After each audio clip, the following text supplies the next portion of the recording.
नमस्कार, मैं हूं विकास टेकरे और स्वागत करता हूं आप सभी का द हिस्ट्री यूट्यूब चैनल में। आज की इस वीडियो में हम कक्षा 7वीं के अध्याय 9 क्षेत्रीय संस्कृतियों का निर्माण विषय पर बात करेंगे और ये एनसीईआरटी की प्लेलिस्ट के एक वीडियो को आप देख रहे हैं और भी वीडियोस को आप एनसीईआरटी प्रिपरेशन में जाकर देख सकते हैं। दोस्तों, वीडियो के शुरुआती ही दौर पर मैं आपको बता देना चाहता हूँ कि इस वीडियो का उद्देश्य किसी भी एंगल से आपको पढ़ाना नहीं है, क्योंकि मैं किसी भी प्रकार से टीचर होने के गुण अपने अंदर नहीं रखता हूँ। कोशिश करता हूँ कि आपको समझा पाऊँ, लेकिन यहाँ पर मैं केवल आपको पढ़कर सुनाऊँगा। इस वीडियो को बनाने के पर्पस सिर्फ दो ही हैं। पहला ये कि मुझे अपनी एनसीईआरटी पढ़कर कंप्लीट करनी है और दूसरी ये कि मुझे अपनी राइटिंग प्रैक्टिस बढ़ानी है। तो मैंने ये जुगाड़ जमाया कि मैं राइटिंग प्रैक्टिस एनसीईआरटी के चैप्टर्स पर ही करूं। क्यों ना मैं एनसीईआरटी के चैप्टर्स को लिखूं। जब मैंने लिखा तो मुझे लगा कि मुझे इन वीडियोज़ को कहीं सेव कर लेना चाहिए या फिर इसे इस तरह से तैयार करना चाहिए कि जब मैं बाद में पढूं तो मुझे सुविधा हो। तो एक प्रकार से मैं अपने लिए ही रिकॉर्डिंग कर रहा हूँ। अगर आप इस वीडियो को देख रहे हैं तो मुझे माफ़ कीजिए कि मैं आपको यहाँ पर अच्छी राइटिंग में कंटेंट उपलब्ध नहीं करवा पाऊँगा और ना ही मैं आपको बेहतरीन तरीके से समझा पाऊँगा। इसीलिए केवल एक आवाज़ की तरह आप सुन सकते हैं और चाहें तो कुछ पॉइंट्स को आप नोट कर सकते हैं। चेर और मलयालम भाषा का विकास। जो चेर थे वो केरल राज्य के वंश थे। मलयालम भी केरल की राजभाषा है। अब यहाँ पर बात करते हैं। महोदयपुरम का चेर साम्राज्य प्रायद्वीप के दक्षिण पश्चिम भाग में, जो आज के केरल राज्य का एक हिस्सा है, 9वीं शताब्दी में स्थापित किया गया। संभवतः मलयालम भाषा इस इलाके में बोली जाती थी। शासकों ने मलयालम भाषा एवं लिपि का प्रयोग अपने अभिलेखों में किया। वस्तुतः इस भाषा का प्रयोग उपमहाद्वीप के सरकारी अभिलेखों में किसी क्षेत्रीय भाषा के प्रयोग के सबसे पहले उदाहरणों में से एक है। साथ साथ चेर लोगों ने संस्कृत की परंपरा से भी बहुत कुछ ग्रहण किया। केरल का मंदिर रंगमंच, जिसकी परंपरा इस युग तक खोजी जा सकती है, संस्कृत के महाकाव्यों पर आधारित था। मलयालम भाषा की पहली साहित्यिक कृतियाँ, जो लगभग 12वीं शताब्दी की बताई जाती हैं, प्रत्यक्ष रूप से संस्कृत की ऋणी है। यह भी एक काफ़ी रोचक तथ्य है कि 14वीं शताब्दी का एक ग्रंथ लीला तिलकम, जो व्याकरण तथा काव्य शास्त्र विषयक है, मणिप्रवालम शैली में लिखा गया था। मणिप्रवालम का शाब्दिक अर्थ है हीरा और मूंगा, जो यहाँ दो भाषाओं संस्कृत तथा क्षेत्रीय भाषा के साथ साथ प्रयोग की ओर संकेत करता है। इसके बाद में हम शासक और धार्मिक परंपराओं की बात करते हैं। जगन्नाथी परंपरा को देखते हैं। अन्य क्षेत्रों में क्षेत्रीय संस्कृतियों, क्षेत्रीय धार्मिक परंपराओं से विकसित हुई थी। इस प्रक्रिया का सर्वोत्तम उदाहरण है पूरी उड़ीसा में जगन्नाथ का संप्रदाय। जगन्नाथ का शाब्दिक अर्थ है दुनिया का मालिक, जो विष्णु का पर्यायवाची है। आज तक जगन्नाथ की काष्ठ प्रतिमा स्थानीय जनजातीय लोगों द्वारा बनाई जाती है, जिससे यह तात्पर्य निकलता है कि जगन्नाथ मूलतः एक स्थानीय देवता थे, जिन्हें आगे चलकर विष्णु का रूप मान लिया गया। काष्ठ का मतलब है कि लकड़ी की प्रतिमाएं बनाई जाती हैं। 12वीं शताब्दी में गंग वंश के एक अत्यंत प्रतापी राजा अनंत वर्मन ने पुरी में पुरुषोत्तम जगन्नाथ के लिए एक मंदिर बनवाने का निश्चय किया। उसके बाद 1230 में राजा अनंग भीम तृतीय ने अपना राज्य पुरुषोत्तम जगन्नाथ को अर्पित कर दिया और स्वयं को जगन्नाथ का प्रतिनियुक्त यानी प्रतिनिधि घोषित कर दिया। ज्यों-ज्यों इस मंदिर को तीर्थ स्थल यानी तीर्थ यात्रा के केंद्र के रूप में महत्व प्राप्त होता गया, सामाजिक तथा राजनीतिक मामलों में भी इसकी सत्ता बढ़ती गई। जिन्होंने भी उड़ीसा को जीता, जैसे मुगल, मराठे और अंग्रेजी ईस्ट इंडिया कंपनी, सब ने इस मंदिर पर अपना नियंत्रण स्थापित करने का प्रयत्न किया। वे सब यह महसूस करते थे कि मंदिर पर नियंत्रण प्राप्त करने से स्थानीय जनता में उनका शासन स्वीकार्य हो जाएगा। इसके बाद हम राजपूत और शूरवीरता की परंपराओं को देखते हैं। 19वीं शताब्दी में ब्रिटिश लोग उस क्षेत्र को, जहां आज का अधिकांश राजस्थान स्थित है, राजपूताना कहते थे। इससे यह समझा जा सकता है कि वह एक ऐसा प्रदेश था जहां केवल अथवा प्रमुख रूप से राजपूत ही रहा करते थे, लेकिन यह बात आंशिक रूप से ही सत्य है। ऐसे अनेक समूह थे जो आज भी हैं और जो उत्तरी और मध्यवर्ती भारत के अनेक क्षेत्रों में अपने आप को राजपूत कहते हैं। यह भी सच है कि राजस्थान में राजपूतों के अलावा अन्य लोग भी रहते हैं। तथापि अक्सर यह माना जाता है कि राजपूतों ने राजस्थान को एक विशिष्ट संस्कृति प्रदान की। ये सांस्कृतिक परंपराएं वहाँ के शासकों के आदर्शों तथा अभिलाषाओं के साथ घनिष्ठता से जुड़ी हुई थी। लगभग 8वीं शताब्दी से आज के राजस्थान के अधिकांश भाग पर विभिन्न परिवारों के राजपूत राजाओं का शासन रहा। पृथ्वीराज एक ऐसे सूरवीरों के आदर्श को अपने हृदय में संजोए रखते सूरवीरों पृथ्वीराज एक ऐसे सूरवीरों के आदर्शों को अपने हृदय में संजोए रखते थे जिन्होंने रणक्षेत्र में बहादुरी से लड़ते हुए अक्सर मृत्यु का वरण किया मगर पीठ नहीं दिखाई। राजपूत सूरवीरों की कहानियों जो काव्यों एवं गीतों में सुरक्षित है। ये विशेष रूप से प्रशिक्षित चारण भाटों द्वारा की जाती थी। चारण भाटे कवि उन लोगों को कहा जाता है जो रासो काव्य के प्रमुख कवि रहे। जैसे कि जो चंद्रवरदाई है उन्हें भी एक चारण भाटा कवि कहा जाता है। ये काव्य एवं गीत ऐसे सूरवीरों की स्मृति को सुरक्षित रखते थे और उनसे यह आशा की जाती थी कि वे अन्य जनों को भी उन सूरवीरों का अनुकरण करने के लिए प्रेरित एवं प्रोत्साहित करेंगे। साधारण जन भी इन कहानियों से आकर्षित होते थे। इन कहानियों में अक्सर नाटकीय स्थितियों और स्वामी भक्ति, मित्रता, प्रेम, शौर्य, क्रोध आदि प्रबल संवेगों का चित्रण होता था। अब इसके बाद में हम देखते हैं क्षेत्रीय सीमांतों से परे कथक नृत्य की कहानी। यह नृत्य शैली उत्तर भारत के अनेक भागों से जुड़ी है और जो राजकीय नृत्य है कथक उत्तर प्रदेश का। कथक राम कथा शब्द से निकला है। जो कथक है वो शब्द कथा शब्द से निकला है जिसका प्रयोग संस्कृत तथा अन्य भाषाओं में कहानी के लिए किया जाता है। कथक मूल रूप से उत्तर भारत के मंदिरों में कथा यानी कहानी सुनाने वालों की एक जाति थी। ये कथाकार अपने हाव भाव तथा संगीत से अपने कथावाचन को अलंकृत किया करते थे।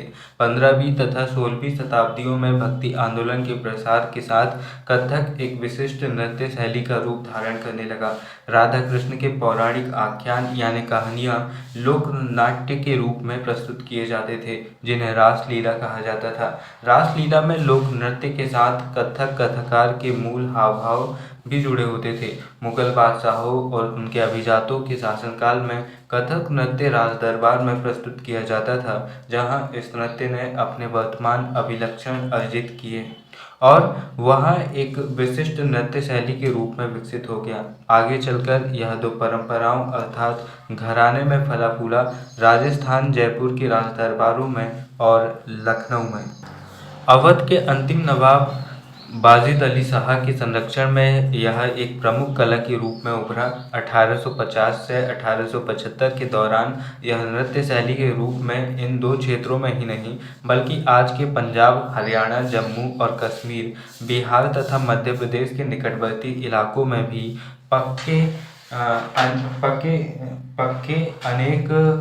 पक्के तौर पर संस्थापित हो गया। इसकी प्रस्तुति में क्लिष्ट तथा द्रुत पद संचालन, उत्तम वेशभूषा तथा कहानियों के प्रस्तुतिकरण एवं अभिनय पर जोर दिया जाने लगा।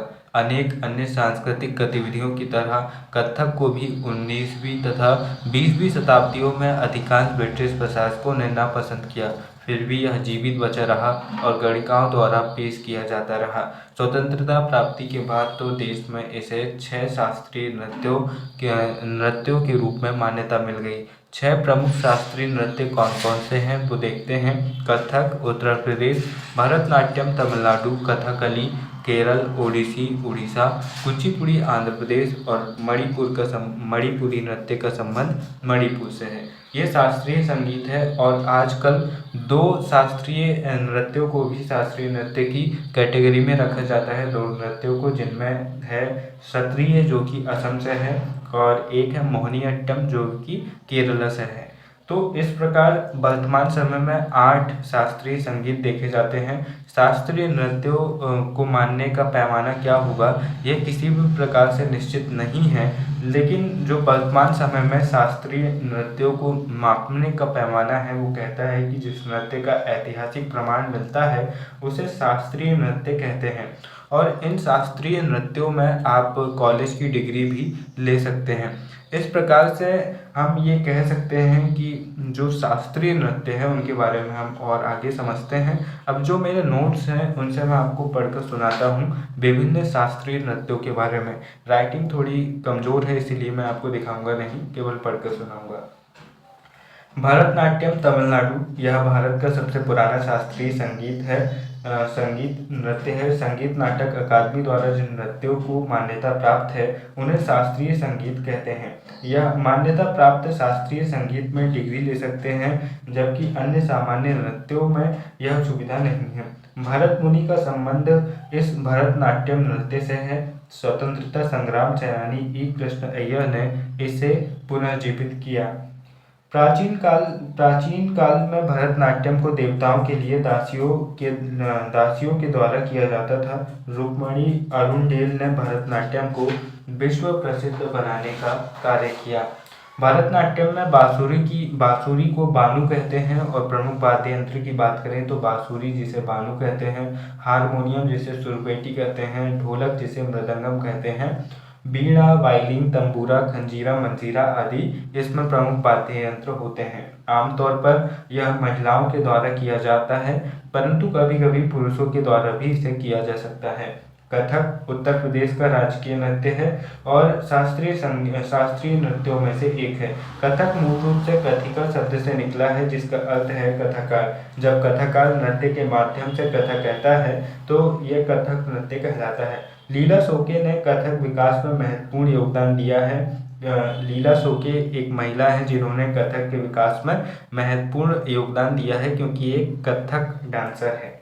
कथक हिंदुस्तानी संगीत पर आधारित है। उत्तर प्रदेश सहित उत्तर भारत का सबसे महत्वपूर्ण नृत्य है। भक्ति आंदोलन के दौरान इस नृत्य की शुरुआत हुई। महत्वपूर्ण वादन यंत्र यानी कि प्रमुख वाद्य यंत्र की बात करें तो घुंघरू, तबला, हारमोनियम, पखवाज यानी कि ढोलक, मंजीरा, तानपुरा, दिलरुबा यानी कि बीड़ा आदि इसके प्रमुख वाद्य यंत्र है। और कथक एक एकल नृत्य है। कुचिपुड़ी की बात करें तो कुचिपुड़ी आंध्र प्रदेश से संबंधित है। कुचिपुड़ी सामूहिक नृत्य है। आंध्र प्रदेश के एक गांव कुसेलवापुरी से निकला है। विजयनगर और गोलकुंडा के शासकों द्वारा कुचिपुड़ी के संरक्षक के तौर पर इसे संरक्षण दिया गया। लक्ष्मी नारायण शास्त्री ने इसे प्रसिद्धि दिलाई। यह एक सामूहिक नृत्य है लेकिन इसे भी एकल प्रस्तुत किया जाने लगा है। कर्नाटकीय संगीत का इसमें उपयोग किया जाता है। और इसके प्रमुख वाद्य यंत्रों की बात करें तो कंजीरा, वायलिन, मृदंग यानी ढोलक, सुरपेटी और जैसे इसके मंजीरा इसके प्रमुख वाद्य यंत्र है। इसके बाद में हम कथकली की बात करें जो कि केरल से है तो कथकली में नाटक नृत्य के रूप में दर्शाया जाता है। इस नृत्य को प्राचीन काल में रामनट्टम और कृष्णनट्टम द्वारा जमींदारों के संरक्षण में मंदिरों में करते थे। यानी कि ये दो प्रमुख व्यक्ति जमींदारों के संरक्षण में मंदिर में किया करते थे और उन्होंने इसे बहुत प्रसिद्ध कर दिया। यह नृत्य साथ साथ नाटक भी है, यानी कि नाटक के साथ साथ नृत्य किया जाता है कथकली में। तो इस नृत्य में नर्तक ईश्वर और राक्षस दोनों की संरचना बनाता है, यानी कि एक ही व्यक्ति राक्षस भी बनता है और ईश्वर भी बनता है नाटक के दौरान और नृत्य के दौरान। वाद्य यंत्र की बात करें तो चेंगीला यानी कि मंजीरा, इलाथलम यानी कि ये भी एक प्रकार का मंजीरा है, इडक्का यानी कि डमरू, मडलम यानी कि ढोलक, चेंडा यानी कि ढोल। अब इसके बाद में हम मोहिनीअट्टम की बात करते हैं तो यह भी केरल से संबंधित है। त्रावणकोर के शासकों द्वारा इसे संरक्षण प्रदान किया गया था। नारायण मेनन ने कल्याणी अमल के साथ मिलकर इसे बढ़ावा दिया और प्रसिद्धि दिलाई। मोहिनी अर्थात सुंदर और अट्टम अर्थात नृत्य, यह एक एकल नृत्य है। भगवान विष्णु के मोहिनी अवतार को प्रस्तुत करता है यह नृत्य। इसके बाद में लास्य यानी कि प्रेम स्वरूप और शिव तांडव शैली में यह नृत्य है।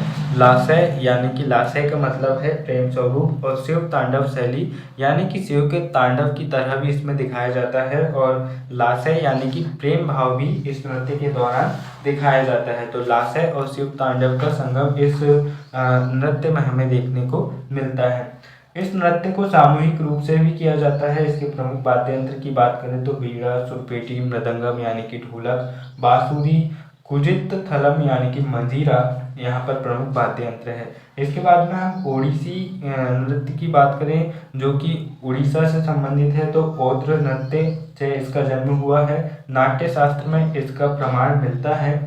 खंतागिरी, उदयगिरी उड़ीसा में भी इसके प्रमाण मिलते हैं। खंतागिरी की गुफाओं में इस नृत्य से संबंधित शैलचित्रों को देखने को मिलते हैं। जैन शासक खारगिल द्वारा इसे संरक्षण प्रदान किया गया था।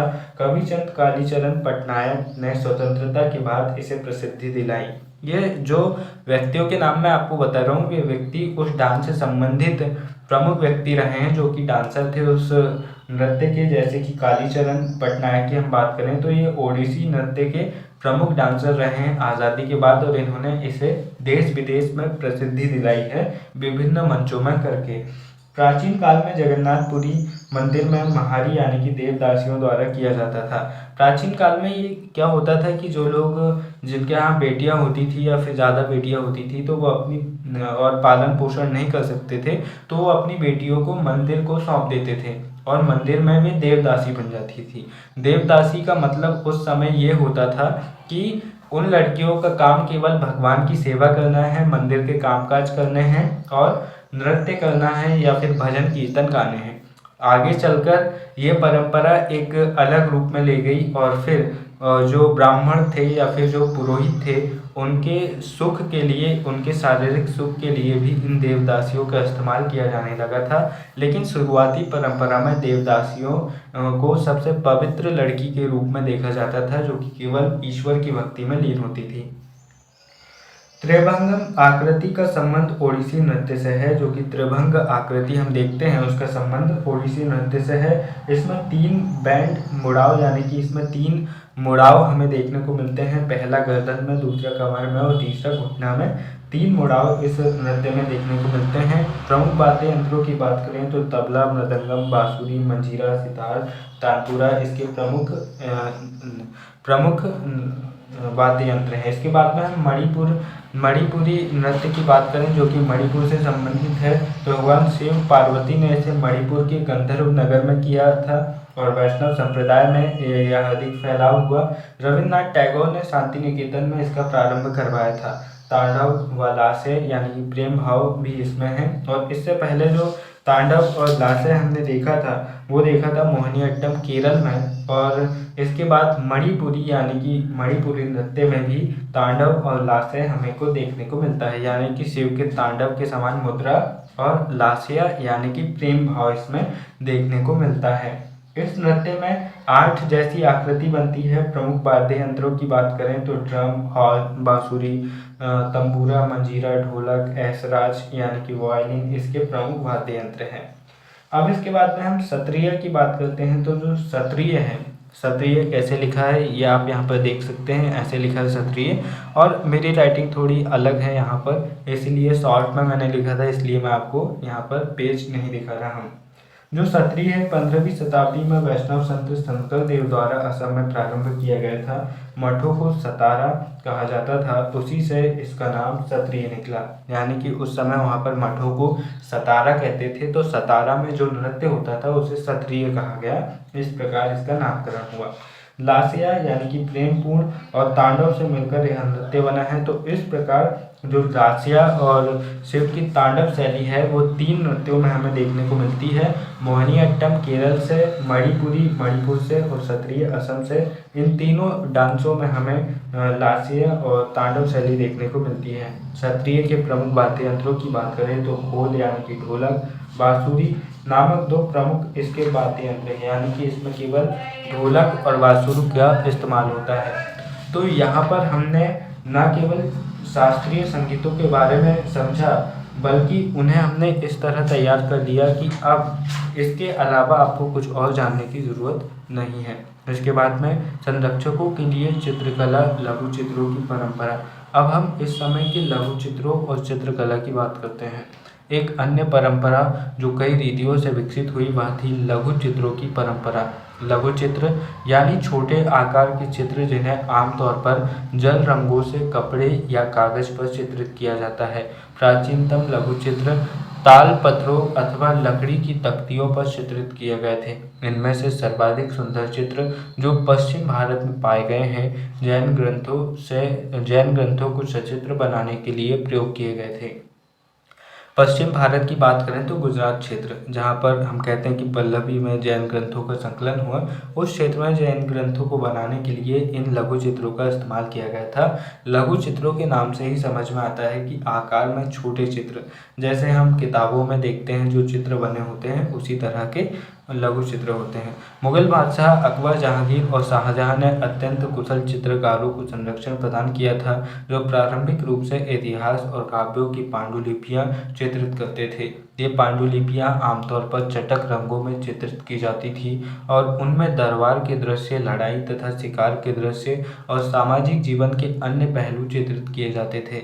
अक्सर उपहार के तौर पर भी इन चित्रों का आदान प्रदान किया जाता था और ये कुछ गिने चुने लोग यानी कि बादशाह और उनके घनिष्ठ जनों द्वारा ही देखे जा सकते थे। मुगल साम्राज्य के पतन के साथ अनेक चित्रकार मुगल दरबार छोड़कर नए उभरने वाले क्षेत्रीय राज्यों के दरबार में चले गए। परिणाम स्वरूप मुगलों की कलात्मक रुचियों ने दक्षिण के क्षेत्रीय दरबारों और राजस्थान के राजपूत दरबारों को प्रभावित किया, लेकिन इसके साथ ही उन्होंने अपनी विशिष्ट विशेषताओं को सुरक्षित रखा और उनका विकास भी किया। मुगल उदाहरणों का अनुसरण करते हुए शासकों तथा उनके दरबारों के दृश्य चित्रित किए जाने लगे। इनके साथ साथ मेवाड़, जोधपुर, बूंदी, कोटा, किशनगढ़ जैसे केंद्रों में पौराणिक कथाओं तथा काव्यों के विषय में चित्रण जारी रहा। ऐसा ही एक अन्य क्षेत्र था आधुनिक हिमाचल प्रदेश के इर्द गिर्द हिमालय की तलहटी का इलाका।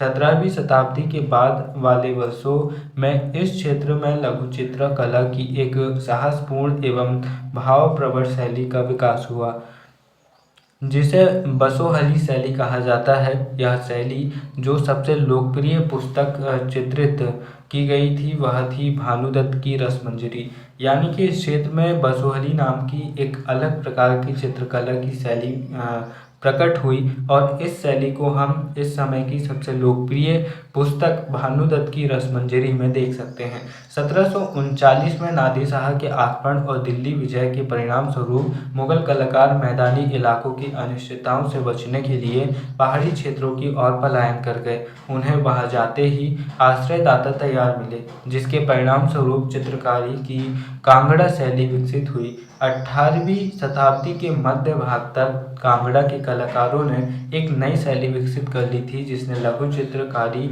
में एक नई जान डाल दी। उनकी प्रेरणा का स्रोत वहाँ की वैष्णव परंपराएं थी। ठंडे नीले और हरे रंगों सहित कोमल रंगों का प्रयोग और विषयों का काव्यात्मक निरूपण कांगड़ा शैली की विशेषता थी।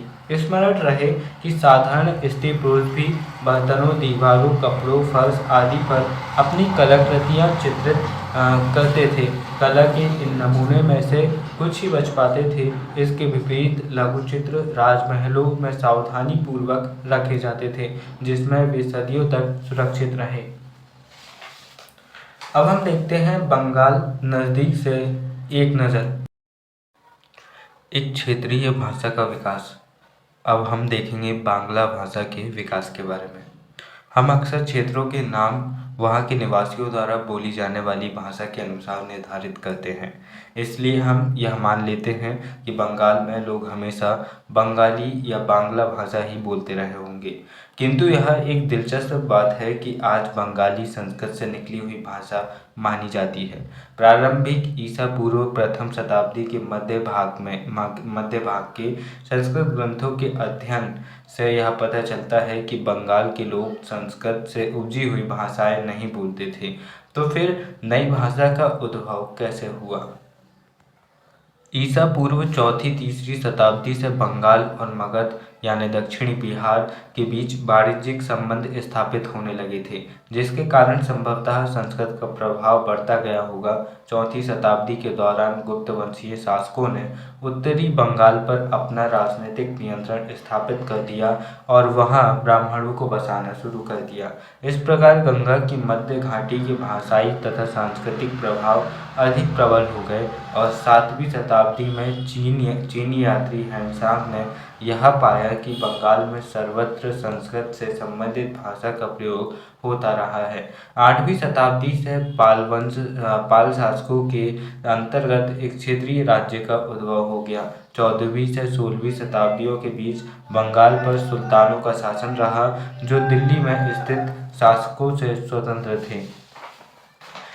1586 में जब अकबर ने इस प्रदेश यानी बंगाल को जीत लिया तो उसे सूबा माना जाने लगा। उस समय प्रशासन की भाषा तो फारसी थी, लेकिन बंगाली एक क्षेत्रीय भाषा के रूप में विकसित हो रही थी। वस्तुतः 15वीं शताब्दी तक आते आते उपभाषाओं तथा बोलियों का बंगाली समूह एक सामान्य साहित्यिक भाषा के द्वारा एकबद्ध हो गया।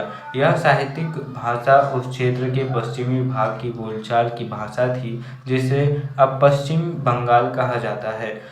यद्यपि बंगाल का उद्भव संस्कृत से ही हुआ है, बंगाली भाषा का उद्भव संस्कृत से ही हुआ है, पर यह अपने क्रम विकास की अनेक अवस्थाओं से गुजरी है। इसके अलावा गैर संस्कृत शब्दों का एक विशाल शब्द भंडार है, जो जनजातीय भाषाओं, फारसी, यूरोपीय भाषाओं सहित अनेक स्रोतों से इसे प्राप्त हुआ है।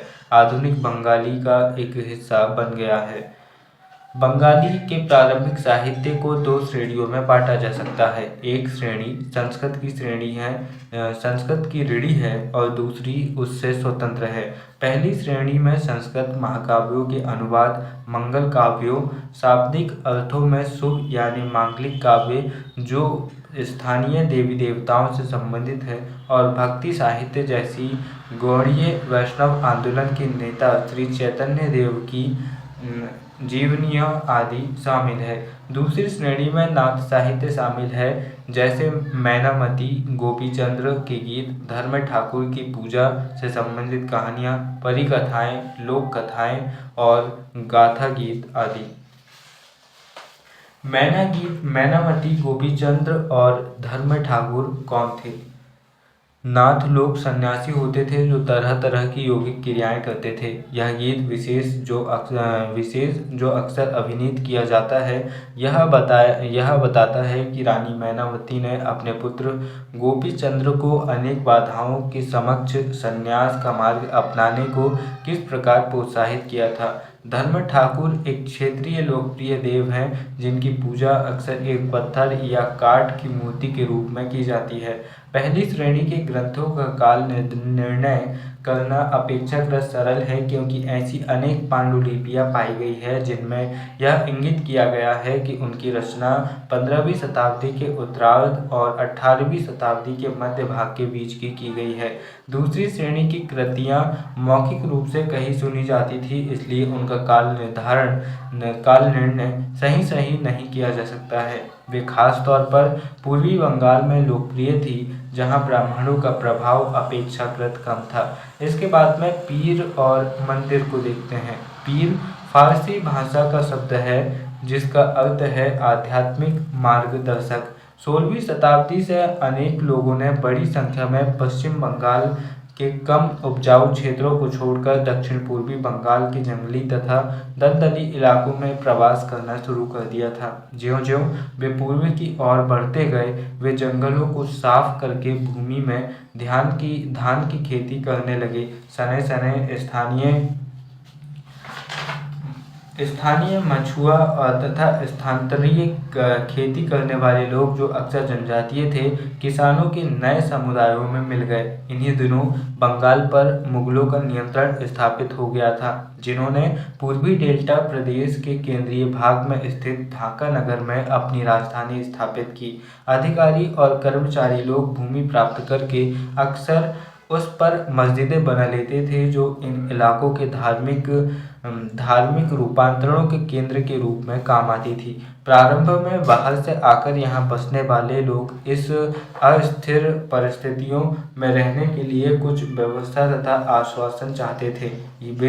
ये सुख सुविधाएं तथा आश्वासन उन्हें समुदाय के नेताओं ने प्रदान की। ये नेता शिक्षकों और निर्णायकों की भूमिका भी अदा करते थे। कभी कभी ऐसा समझा जाता था कि इन नेताओं के पास अलौकिक शक्तियां हैं और स्नेह और आदर से लोग इन्हें पीर कहा करते थे। इस पीर श्रेणी में संत या सूफी और अन्य धार्मिक महानुभाव, साहसी उपनिवेशी, देवत्व प्राप्त सैनिक एवं योद्धा, विभिन्न हिंदू एवं बौद्ध देवी देवता और यहाँ तक कि जीवात्माएं भी शामिल थे। पीरों की पूजा पद्धतियाँ बहुत ही लोकप्रिय हो गई थी और उनकी मज़ारें बंगाल में सर्वत्र पाई जाती हैं। जीववाद की बात करें तो यह मानना कि पेड़ पौधे, जड़ वस्तुएं और प्राकृतिक घटनाओं में भी जीवात्मा है, तो इसे जीववाद कहा जाता है। बंगाल में 15वीं शताब्दी के बाद वाले वर्षों में मंदिर बनाने का दौर जोरों पर रहा, जो 19वीं शताब्दी में आकर समाप्त हो गया। मंदिर और अन्य धार्मिक भवन अक्सर उन व्यक्तियों या समूहों द्वारा बनाए जाते थे जो शक्तिशाली बने रहे। वे इनके माध्यम से अपनी शक्ति तथा भक्ति भाव का प्रदर्शन करना चाहते थे। बंगाल में साधारण ईंट और मिट्टी गारे के अनेक मंदिर निम्न सामाजिक समूहों जैसे कालू, तेली, कसारी यानी कि घंटा धातु के कारीगर, जिन्हें हम कसार भी कहते हैं, आदि के समर्थन से बने थे। यूरोप की व्यापारिक कंपनियों में आ जाने से नए आर्थिक अवसर पैदा हुए। इन सामाजिक समूहों से संबंधित अनेक परिवारों ने इन अवसरों का लाभ उठाया। जैसे जैसे लोगों की सामाजिक तथा आर्थिक स्थिति सुधरती गई, उन्होंने इन स्मारकों के निर्माण के माध्यम से अपनी प्रस्तुति या प्रतिष्ठा की घोषणा कर दी।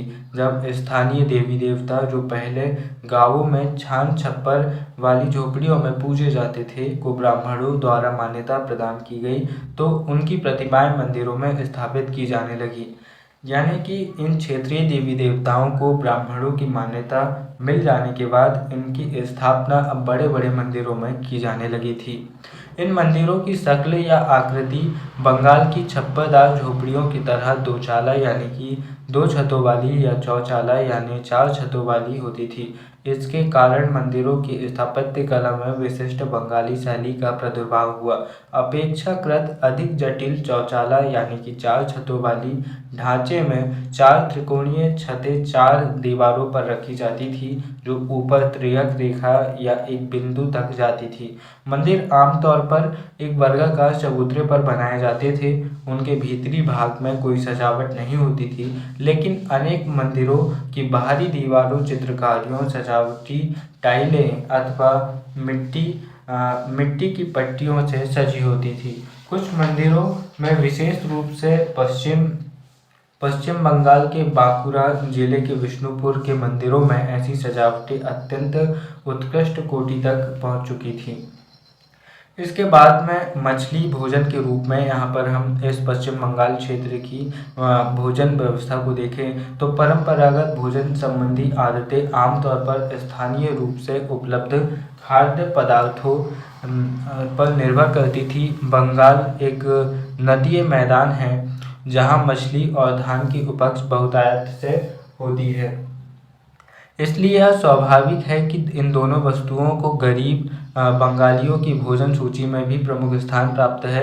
मछली पकड़ना वहाँ का प्रमुख धंधा रहा है और बंगाली साहित्य में मछली का स्थान स्थान पर उल्लेख मिलता है। इससे ज़्यादा और क्या होगा कि मंदिरों और बौद्ध विहारों की दीवारों पर जो मिट्टी की पट्टियाँ लगी हैं, उनमें भी मछलियों को साफ करते हुए, यानी कि उनके कांटों को साफ करते हुए टोकरियों में भरकर बाजार ले जाते हुए महिलाओं को दर्शाया गया है। ब्राह्मणों को समीस भोजन करने की अनुमति नहीं थी, लेकिन समीस का मतलब कि मांसाहार भोजन करने की उन्हें अनुमति नहीं थी। लेकिन स्थानीय आहार में मछली की लोकप्रियता को देखते हुए ब्राह्मण धर्म के विशेषज्ञों ने बंगाली ब्राह्मण के लिए इस निषिद्ध में ढील दे दी।